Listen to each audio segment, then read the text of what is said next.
Assalamualaikum. Balik lagi sama gue Siam di program Misteri Twitter.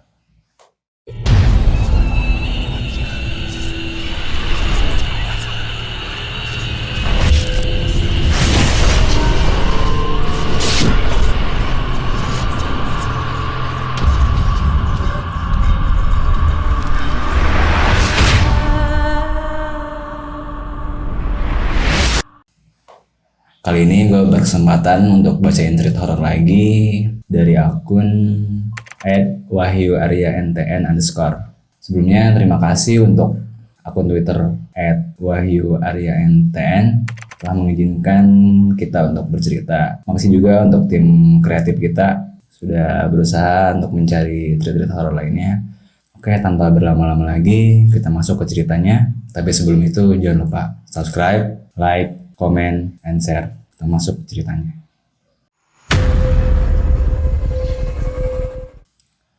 Cerita horor ini berjudul Setelah Anakku Meninggal. Kematiannya tragis dan tiba-tiba, meninggalkan duka dan lega bagi warga desa. Kepergiannya hanyalah sebuah awal di mana petaka-petaka itu dimulai. Cerita ini adalah urban legend dari salah satu daerah yang tak jauh dari kota tempat saya lahir, tentang sebuah teror di sebuah desa yang sangat dikenal kala itu. Di cerita horor kali ini, penulis cerita menyampaikan bahwa seluruh nama tokoh dan lokasi pada cerita ini sudah disamarkan demi menghindari hal-hal yang tidak diinginkan. Sekitar tahun 80 sampai 90-an, merebak sebuah cerita terkenal dari sebuah desa yang bernama Desa Gelagah. Sebuah desa yang semula aman, tentram, dan asri karena banyak sawah dan perkebunan di sana. Tapi tiba-tiba semua itu sirna akibat sebuah teror dari demit yang menghantui seluruh warga Desa Gelagah selama bertahun-tahun lamanya. Demit apa? Mungkin banyak yang bertanya-tanya demikian. Sesosok makhluk berwarna hitam, yaitu pocong. Kedua matanya merah dan tajam. Jadi di Desa Gelagah ini mendapatkan teror dari pocong hitam tersebut selama bertahun-tahun lamanya. Sebelumnya gue ingetin juga, di sini disampaikan buat kalian yang mungkin ngedengerin cerita ini, jangan lupa membaca doa dulu biar nggak terjadi hal-hal yang tidak diinginkan. Jika lalai, ditanggung akibatnya sendiri.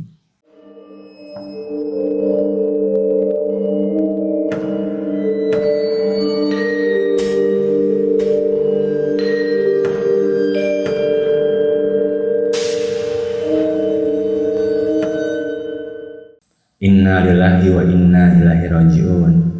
Telah meninggal dunia Bapak Guntoro tadi malam pukul 1. Sebuah berita duka keluar dari sebuah suara yang berasal dari musola dekat rumah Dewi. Sesaat setelah dia pulang dari musola. "Mas Guntoro?" tanya Dewi dalam hati. Ia ragu dengan berita duka yang barusan ia dengar. Dewi mengerutkan dahinya sambil berjalan keluar rumah dan memperhatikan lagi suara dari musola itu. Benar, Mas Guntoro, ucap Dewi dalam hati. Guntoro meninggal, teriak Gofur, tetangga rumah Dewi. Hal itu membuat Dewi berjalan ke dalam rumah, mencari ibunya. Bu, Mas Guntoro sudah meninggal, ucap Dewi pada ibunya yang sedang santai nonton TV di ruang tengah. Yondo, ibu wes krungu. Iya, ibu sudah dengar, jawab ibunya. Dewi kembali keluar rumah karena banyak tetangganya ramai karena berita yang tiba-tiba ini. Beberapa warga juga mendengar berita duka yang diumumkan musola terlihat keluar dari rumahnya. Mereka kaget dengan berita kematian Guntoro yang tiba-tiba. Piye ceritanya si Guntoro iso mati? Begitulah pertanyaan yang dilontarkan setiap warga yang keluar dari rumah. Pasalnya, sehari sebelum berita kematiannya muncul, banyak warga yang masih menjumpainya sedang nongkrong dengan teman-temannya di tempat biasa mereka nongkrong. Banyak orang yang bertanya-tanya, bagaimana Guntoro bisa meninggal tiba-tiba? Tapi tidak seorang pun mengetahui kronologis kematian si Guntoro. Pagi yang semula tenang tiba-tiba ramai akibat berita kematian Guntoro. Hari itu berita tentang kematian Guntoro cepat menyebar ke seluruh telinga warga Desa Gelagah. Hal itu disebabkan karena Guntoro bukanlah seorang warga biasa di Desa Gelagah. Bukan karena jabatan atau sifatnya yang bijaksana, Tapi pemuda yang baru berusia 22 tahun itu terkenal bajul atau preman di desanya. Banyak perilakunya yang meresahkan warga desa, sehingga berita kematiannya banyak menyita perhatian warga. Banyak kebiasaan Guntoro dengan teman-temannya, gerombolannya yang sangat mengganggu ketentraman warga desa Gelagah. Mulai dari mabuk-mabukan hingga menjadi debt collector, penagih hutang seluruh orang kaya yang ada di sekitar desa. Guntoro pun sempat dikurung di balik jeruji besi beberapa bulan karena tertangkap sedang memalak anak-anak baru pulang sekolah. Perilakunya yang banyak menyakiti warga itu membuat beberapa warga bukannya ikut berbelasungkawa, malah terlihat senang dengan kematian Guntoro. Karena dengan kematiannya lah desa akan kembali aman, tenang dari orang-orang sepertinya. Akhirnya mati kowe, Bun. Saiki desa iso dadi aman, cetus Bambang yang rumahnya berada di samping tempat Guntoro sering nongkrong. Bambang sudah lama resah karena keramaian Guntoro dan teman-temannya sering mengganggu Bambang dan keluarganya. Ora oleh ngono, Bang, ucap Gofur. Iku ajak kanggo wong sing seneng gawe loro ati wong-wong liya, tandas Bambang. Hari itu desa Gelagah ramai akibat kematian Guntoro. Suasana rumah Guntoro pun ramai datangi warga untuk takziah dan mengucapkan belasungkawa pada keluarganya. Oke sih, di sini gue jelasin sedikit. Mungkin sebelum masuk ke ceritanya harus dimulai dari penceritaan si karakter utama si hantunya dulu ya. Tapi warga yang datang bingung karena tidak ada jenazah Guntoro di rumahnya. Hanya ada ibunya, Bu Ngantinah, dan dua adiknya di rumah Guntoro, yakni Suraji dan Wawan. Loh, Bu Ngantinah, jenazahnya Guntoro ting pundi? Tanya salah seorang warga yang bernama Bu Endari kepada Ngantinah, ibunda Guntoro. Teseh ting rumah sakit, Bu, ujar Ngantinah. Ngapunten, Bu, Guntoro sadadanipun kenging panupang nggih. Belum sempat Ngantinah menjawabnya, tiba-tiba ia menangis. Ia sangat terpukul dengan kepergian anaknya yang tiba-tiba. Bu Endari pun menenangkannya sambil meminta maaf kepadanya karena telah menanyakan hal demikian.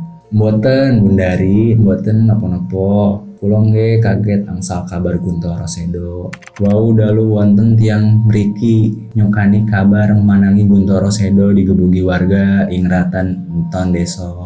Editor nih, karena di sini ada bahasa Jawa, mungkin nanti bakal dieditin dan ada translate-nya di apa namanya? Di videonya lah ya. Ucap Ngantinah sambil menyeka setiap air yang keluar dari kedua matanya. Loh, Guntoro wonten masalah nopo, Bu? Sawut salah seorang warga yang ternyata mendengarkan perbincangan Bundari dan Ngantinah. Hush, tegur ibu-ibu yang lain sambil mengalihkan pembicaraan mereka berdua. Ngantinah, ibunda Guntoro, menangis di atas kursi di depan rumahnya. Menangisi kepergian anak semata wayangnya yang meninggalkannya selama-lamanya. Tak berselang lama, sirine ambulan pun terdengar dari kejauhan. Suaranya yang semakin mendekat membuat Ngantinah yakin jika ambulan itu akan ke rumahnya membawa jenazah anaknya. Dan benar saja, ambulan itu berhenti tepat di depan rumah Guntoro. Tapi tidak hanya mobil ambulan yang datang, satu mobil lagi datang dengan berisikan 2 orang polisi di dalamnya. Isak tangis keluarga Guntoro pun menyambut kedatangan jenazah Guntoro di rumahnya. Beberapa warga membantu memindahkan jenazah Guntoro yang sudah berada di dalam keranda jenazah. 2 orang polisi terlihat masih di dalam mobil, menunggu situasi yang tepat untuk menuju rumah Guntoro. Saat sudah kondusif, 2 orang polisi tersebut turun dan berjalan ke rumah Guntoro.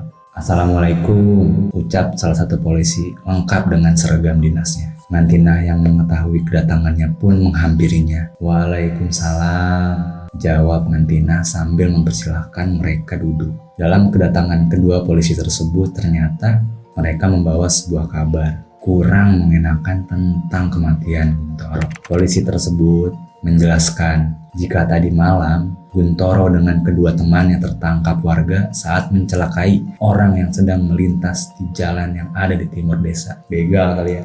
Kemudian karena orang yang akan dicelakainya berteriak dan membunyikan klaksonnya berkali-kali, membuat 2 orang warga yang berada tak jauh dari sana memanggil segerombolan warga yang sedang ronda tak jauh dari tempat kejadian. Di situ Guntoro dan kedua temannya babak belur dihajar warga. Naasnya, benturan keras yang menghantam kepala Guntoro membuatnya tak sadarkan diri seketika dan meninggal saat sedang perjalanan ke rumah sakit, ujar polisi tersebut.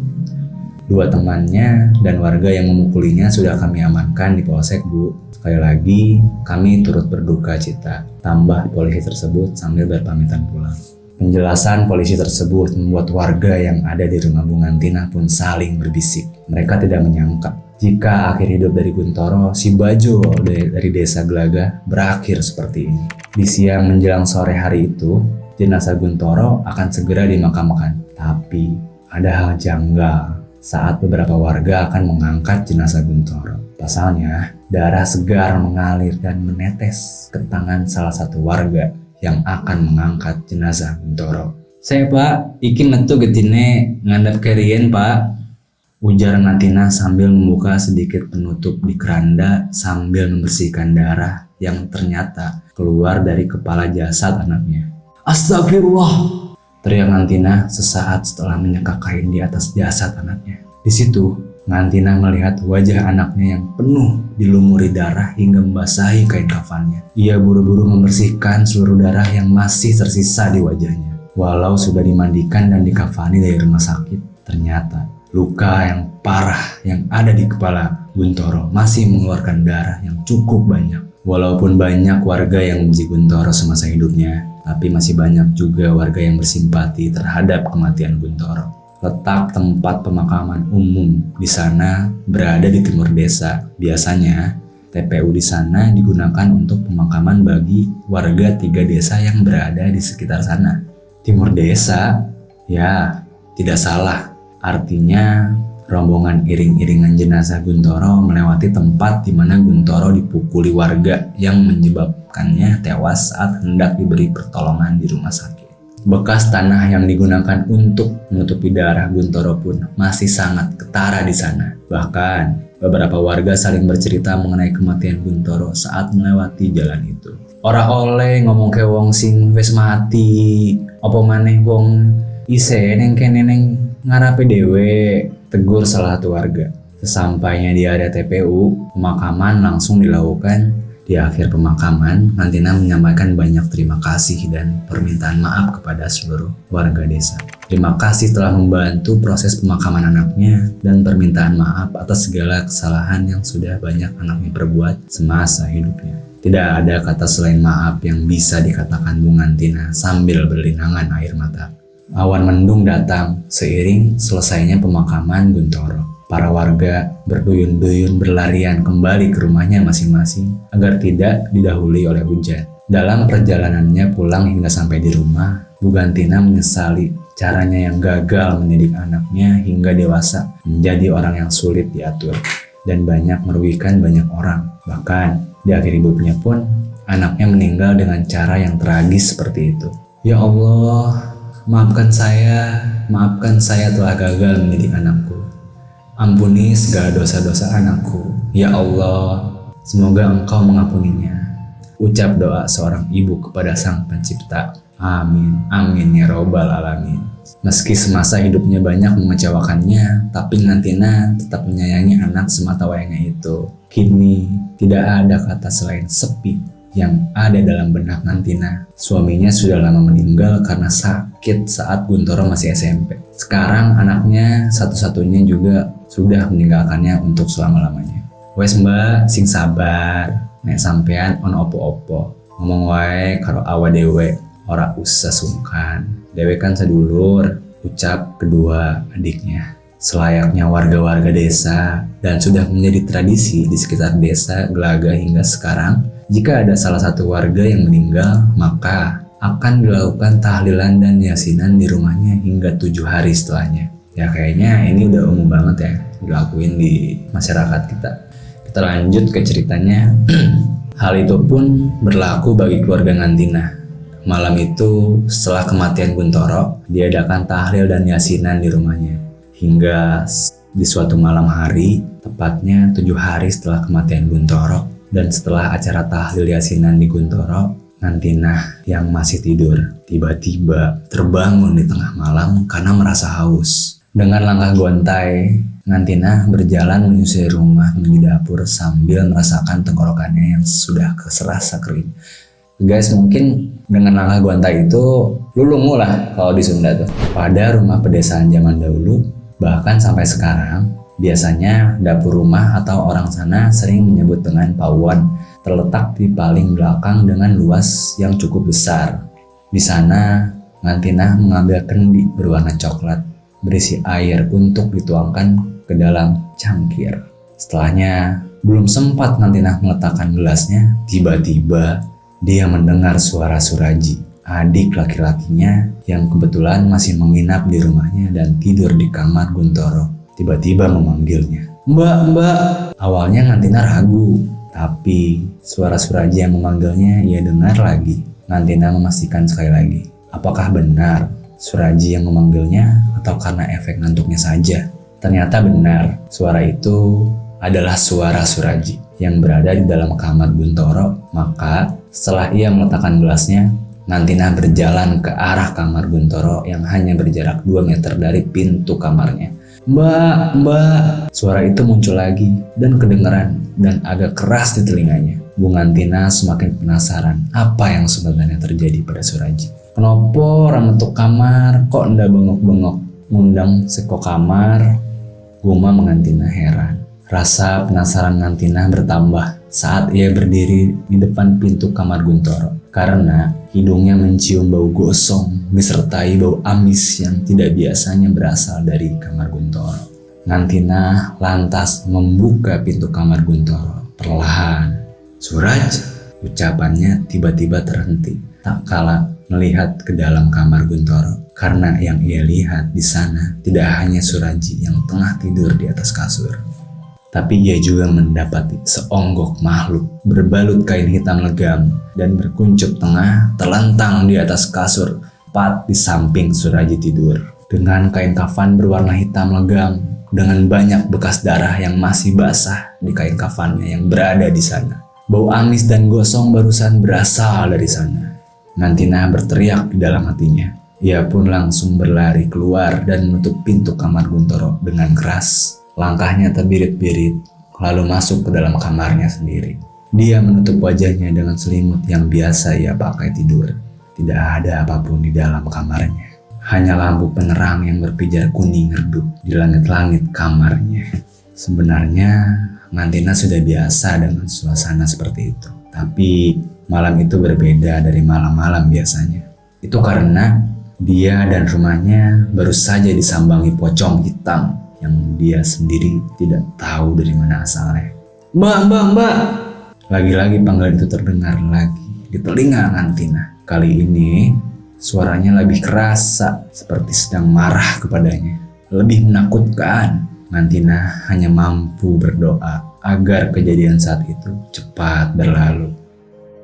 Oke guys, mungkin cukup sekian untuk ceritanya. Sebenarnya seperti biasa ya, ada part-part lainnya. Kalau kalian ingin lebih tahu ceritanya lebih lanjut, bisa langsung ke akun Twitter yang bernama @wahyuaryantn_. Atau mungkin kalian pengen request, bisa langsung komen di bawah komentar. Nanti bakal kita bawain. Oke, bakal gue akhirin. Tapi sebelum itu jangan lupa subscribe, like, comment, and share. Sampai jumpa di konten Mister selanjutnya.